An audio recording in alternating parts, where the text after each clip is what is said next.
Hi, and this is History News, and we're reporting from Menominee Falls, Wisconsin. I'm Rachel Schmaling. And I'm Rachel Clayton. And the absolute location of Menominee Falls is 44 degrees north, 88 degrees west. And the relative location would be more in southeast Wisconsin, or by Lake Michigan, which is north in America. We are a suburb of Milwaukee, and we are not near the equator, nor the prime meridian. Cold winter. Now we're going to talk about the Great Depression. And the Great Depression basically started on what is called Black Tuesday, which was October 29th in 1929.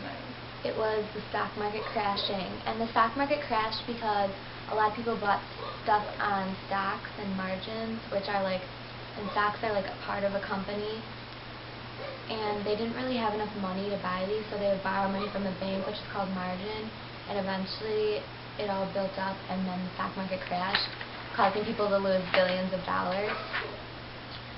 Herbert Hoover was our president at the time. A lot of people disliked him because he couldn't get us out of the Depression. He pretty much just made it worse.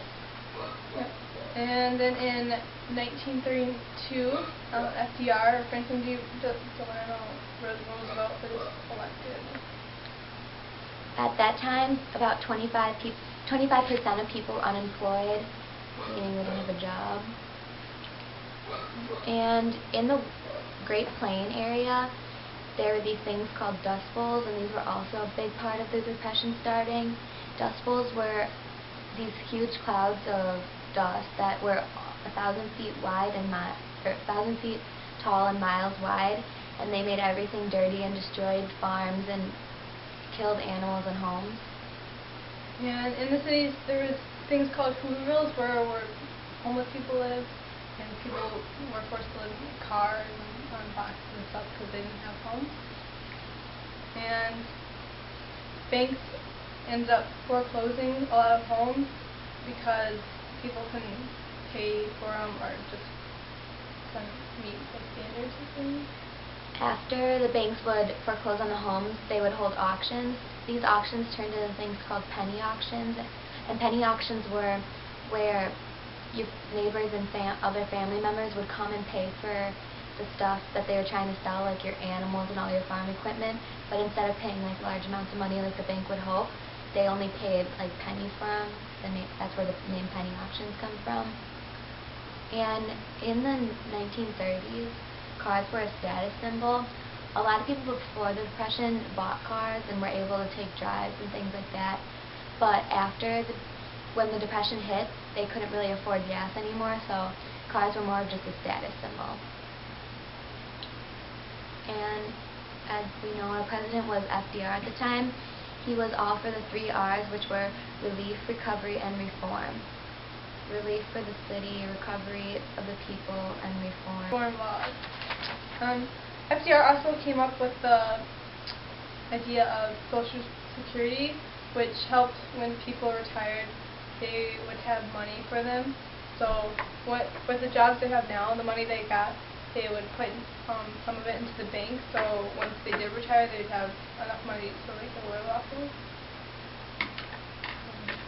On the subject of Social Security, what is your thoughts on privatizing? Well, I think privatizing it, there's a lot of points for good and bad. I mean, it should be privatized because then you can control how much money you want to be putting in your account, rather than just going on to the government. And you put worry if someone runs the government and who does all the games and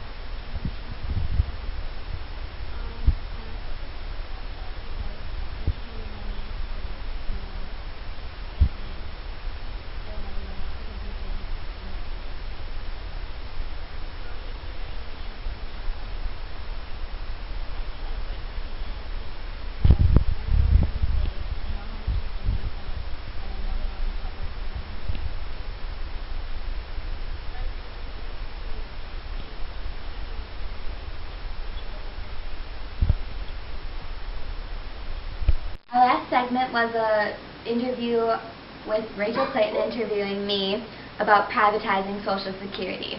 I hope it taught you a little bit more about it and maybe gave you some thoughts and maybe even an opinion about what you think should be done with Social Security.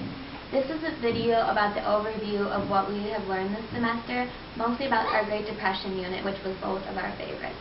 Thank you for watching.